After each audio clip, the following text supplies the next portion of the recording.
नमस्कार, हर्ष न्यूज की तेज गति वाली बुलेटिन छत्तीसगढ़ रफ्तार में आपका स्वागत है। चलिए शुरू करते हैं क्षेत्रीय खबरों के तेज बुलेटिन छत्तीसगढ़ रफ्तार।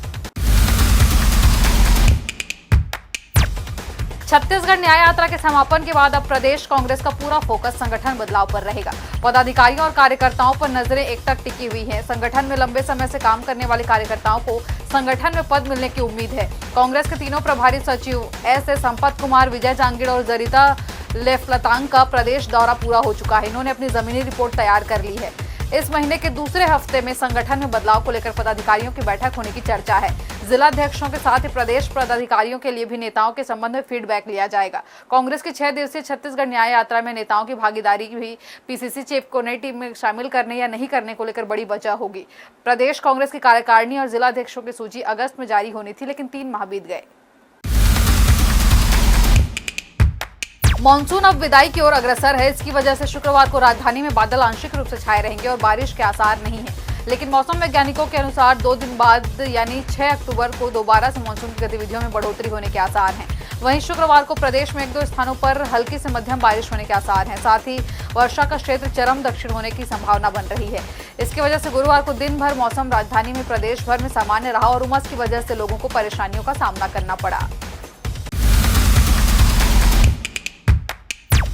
राजधानी में एक बार फिर मास्टर ब्लास्टर कहे जाने वाले दिग्गज बल्लेबाज सचिन तेंदुलकर खेलते नजर आएंगे। दरअसल इस साल होने वाले इंटरनेशनल मास्टर्स लीग के पहले संस्करण का मैच मुंबई और लखनऊ के बीच रायपुर के शहीद वीर नारायण सिंह अंतर्राष्ट्रीय क्रिकेट स्टेडियम में खेला जाएगा। जल्द छत्तीसगढ़ क्रिकेट संघ द्वारा इसकी पुष्टि की जा सकती है। इस T20 फ्रेंचाइजी टूर्नामेंट के लिए दुनिया भर के क्रिकेट के दिग्गज भारत में इकट्ठा होंगे। 6 टीमों की इस लीग में सचिन, रमेश, तेंदुलकर खेलते नजर आएंगे। जानकारी के मुताबिक क्रिकेटर सुनील गावस्कर को भी लीग कमिश्नर नियुक्त किया गया है। IML की शुरुआत में क्रिकेट खेलने वाले देशों भारत, ऑस्ट्रेलिया, दक्षिण अफ्रीका, वेस्ट इंडीज, इंग्लैंड और श्रीलंका के क्रिकेट सितारे शामिल होंगे। छत्तीसगढ़ सरकार ने राज्य स्थापना दिवस अवसर पर 1 नवंबर शुक्रवार को प्रदेश में स्थानीय अवकाश घोषित कर दिया है। इस दिन प्रदेश के सभी स्कूल, कॉलेजों और सरकारी कार्यालयों में छुट्टी रहेगी। राज्य के सामान्य प्रशासन विभाग ने इस संबंध में आदेश जारी कर दिया है, जिसमें कहा गया है कि 1 नवंबर को सभी सरकारी संस्थानों और कार्यालयों में अवकाश रहेगा। हालांकि यह अवकाश बैंकों और कोषालयों पर लागू नहीं होगा, वहीं सामान्य कामकाज जारी रहेगा।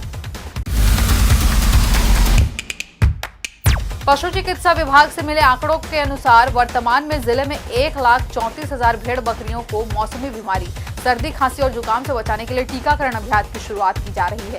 सघन टीकाकरण अभियान 31 अक्टूबर तक चलाया जाएगा। पशु चिकित्सा विभाग द्वारा संचालित इस अभियान के तहत सभी भेड़ बकरियों को PPR टीकाकरण किया जाएगा। PPR को भेड़ बकरियों से प्लेग के रूप में भी जाना जाता है, जो संक्रामक रोग है और इसका सीधे असर पशुओं की सेहत पर पड़ता है। PPR रोग का असर भेड़ बकरियों में बुखार, मुंह में छाले, दस्त और निमोनिया के रूप में देखा जाता है। अगर समय पर इलाज और टीकाकरण न हो तो इस रोग से 50 से 80% तक पशुओं की मौत होने की आशंका रहती है।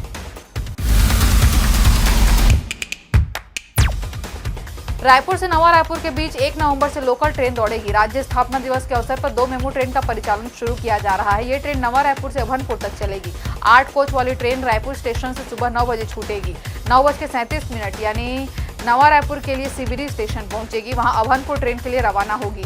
यह ट्रेन शाम 4:20 को छूटकर 4:57 को नवा रायपुर पहुंचेगी। ट्रेन शाम 5:30 बजे अभनपुर पहुंचेगी और ट्रेन का परिचालन शुरू होने से लोगों के पैसे और समय दोनों बचेंगे। राज्य सरकार द्वारा बनाए गए छत्तीसगढ़ पिछड़ा वर्ग कल्याण आयोग ने अपने सर्वे का काम यानी OBC की गिनती का काम पूरा कर लिया है। आयोग ने अंतिम आंकड़ों की रिपोर्ट तैयार कर ली है।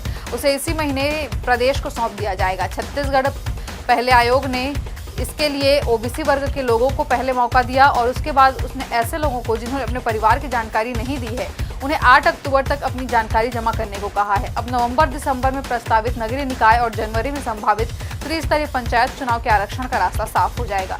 OBC आयोग ने स्थानीय निकायों और पंचायतों से OBC की जानकारी एकत्र कर ली है। आयोग ने दावा किया है कि पूरे प्रदेश के सभी जिलों में उसे आंकड़े मिल गए हैं। इंडियन आर्मी के कमांडोज को लेकर हेलीकॉप्टर में हवा मंडरा रहा था। अचानक कमांडो पूरे एक्शन के साथ रस्सी के सहारे हेलीकॉप्टर से नीचे कूदने लगे। मैदान पर आकर कमांडोज ने बंदूक तानी और आतंकियों को ढूंढने लगे। दरअसल यह इंडियन आर्मी के जवानों की रिहर्सल थी। रायपुर के साइंस कॉलेज ग्राउंड पर यह नजारा देखकर सभी हैरान रह गए। 5 और 6 अक्टूबर को रायपुर के साइंस कॉलेज ग्राउंड में हो रहे सैन्य प्रदर्शन कार्यक्रम की तैयारी जारी है। हेलीकॉप्टर और कमांडोज का एक्शन 5 अक्टूबर को आम लोग भी देख सकेंगे। सीएम साय को भी सभी समारोह में शामिल होने का न्योता दिया गया है।